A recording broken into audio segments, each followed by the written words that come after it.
history list that they inform you of those meetings, so you won't have to make that. Thank you. Ned Ardania, followed by Greg Mattson. Mr. Ardania. Mr. Jensen granted assigned his 3 minutes to me. Oh, we typically don't cede minutes. If you need a little more than 3 minutes, I'll grant it to you, but public comments are 3 minutes. Okay. Good evening, Madam Mayor, council members. My name is Ned Ardania. I've been a resident of southwestern Chula Vista most of my 60 years.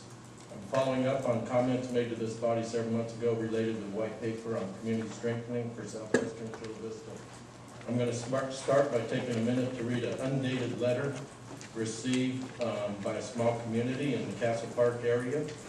It's from Planning and Building Department. It's titled Announcement of the Castle Park Community Appearance Program, Focus Area Number 1, 2nd Avenue between Naples Street and Emerson Street. And I'll be quick with it. The Castle Park Community Appearance Program is a proactive compliance program that will identify, solve code enforcement violations that contribute to neighborhood blight and lower the quality of life in your community. Neglected and deteriorated properties attract crime. Non-permitted and non-inspected construction affect public health and safety. Addressing and solving these issues will enhance the quality of life for you and your neighbors. The goals of this program are to eradicate blight, improve the appearance of Castle Park neighborhood, protect health and safety and welfare of the city's residents by using code enforcement to gain compliance with the Chula Vista Municipal Code. Together we will build on existing city and community efforts to strengthen your neighborhood, improve your infrastructure, improve public health, and protect the environment. It goes on to list 10 items for inspection. I won't list the code, but they're accumulation of trash and debris, vehicle repair, off-street parking, non-permitted conversions, occupied motor homes, accessory structures, overhang fenced walls, construction without a permit, etc. It goes on, this is underlined. It says properties will be inspected during the week of December 17th, 2007. Any violations found during the inspection will be provided to you in writing. You will be given a reasonable time frame to complete the corrective action. Failure to correct the violation will result in further enforcement action. Please contact me at 476-2385 to schedule your inspection. I look forward to meeting with you. Sincerely, Christy Vipon with the CC to the Chula Vista Police Department. As always, a document that originates from the city of Chula Vista must be read in 3 ways. The first reading is a quick review to see what the letter's about. The first 2 paragraphs are bureaucratic buzzwords there to make the reader believe the city is doing something to support the neighborhood. Terms such as blight, neighborhood strengthening, improve your infrastructure, and protect the environment. Who can argue with that?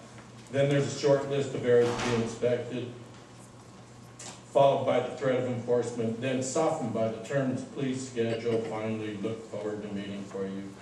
Nice, fuzzy stuff. You have to read this document again to see what it really says. The first thing that catches your eye is the location and inspection. It's interesting. 2nd Avenue between Naples Street and Emerson Street. This is a very short half-block street in the Castle Park area with 20 or so homes on it. On April 26, 2007, at a meeting of the Southwestern Chula Vista Civic Association, the city provided handout, color-coded maps, etc., highlighting streets that are considered varying pavement conditions. This particular itty-bitty little half-block strip of street is one of approximately 20 streets in the entire city of Chula Vista labeled as very poor designation. That's pavement that is about to fail. If the city is really examining a neighborhood for blight, it should look at its own policies and maintenance of the infrastructure, including the streets and more. The community's been requesting road improvement and sidewalks from the city.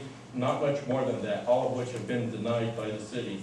Next, the letter makes no mention of the 15-page attachment printed on both sides, 30 pages in all, describing the other areas that are going to be inspected during the investigation. Sure, it's an oversight, but it will be a major area of contention when the investigations begin. Finally, the enforcement language has dollar signs all over it. Failure to correct results in further enforcement.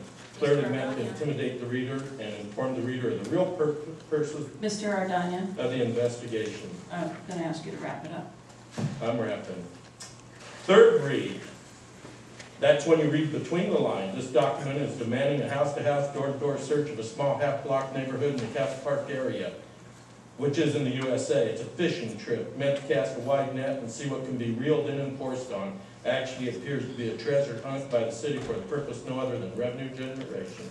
I thought the community strengthening program was meant to obtain confidence in the city when dealing with the underrepresented older neighborhoods of southwestern Chula Vista, meeting with the residents, listening to the concerns, and Mr. establishing Ardonian, programs. please conclude your remarks. Okay. I have been a voice in support of redevelopment of the southwestern area of Chula Vista for years. You can ask many people here, they know me. I am now the face of opposition. Thank you.